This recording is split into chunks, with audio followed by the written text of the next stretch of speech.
non Marie mi ngi ñëwaat.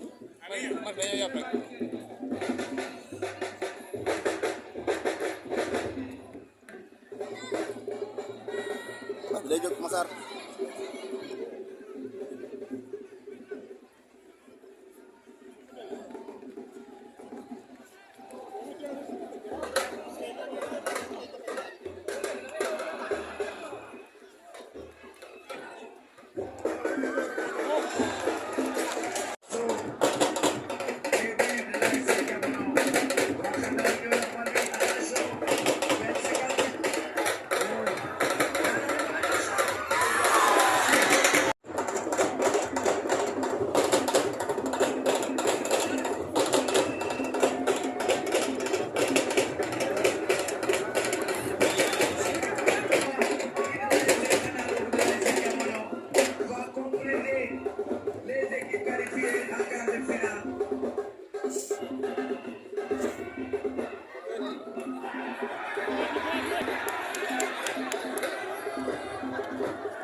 yow ma wax dara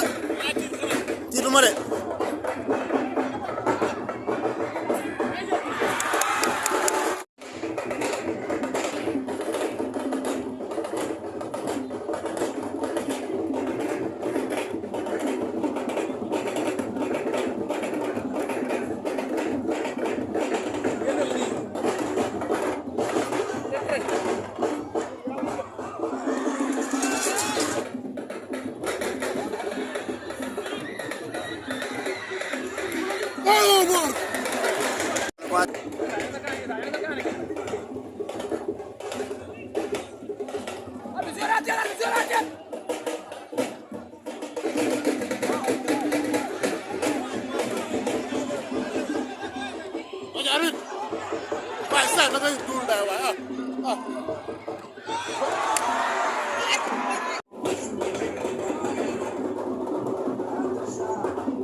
xam nga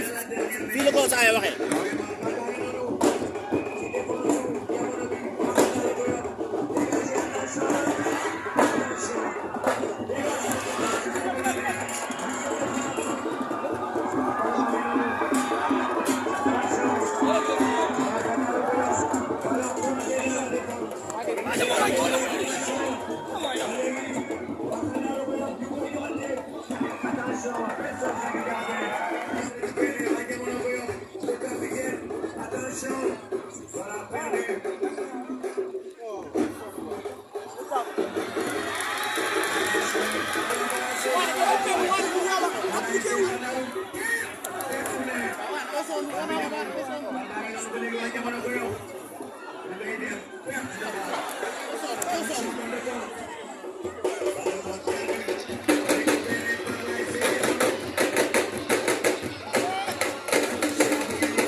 Oh, damn!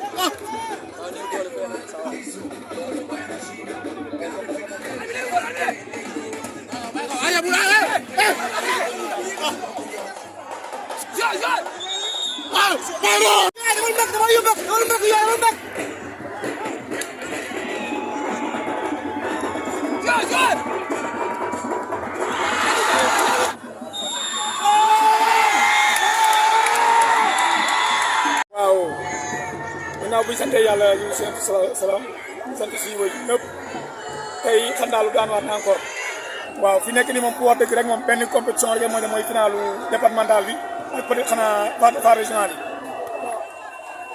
mais objectif bi moom vraiment kii la woon coupe maire bi woon objectif bi donc on a raté notre objectif ñu ngi sant ñëpp di gërëm ñëpp di féliciter joueurs yi di ñaanal aussi ASC Diamono sama ancien coéquipier mu nekkoon Kaolack moo leen seen tur muy Mamadou coach mag la yàgg naa ko waxte en plus équipe bu baax a baax la sincèrement. sax ren xam nga tege 3 défaites ñaari par ci par là parce que di ko préparé sax dafa métti woon parce que groupe bi ba tas mais tey on a jàpp si yàlla gën a góorgóorlu yàlla may ñu ndam tey kay ndam bi kay dañ koy sant yàlla rek delloo ko ko gënaat liggéey léegi préparé mag jéem a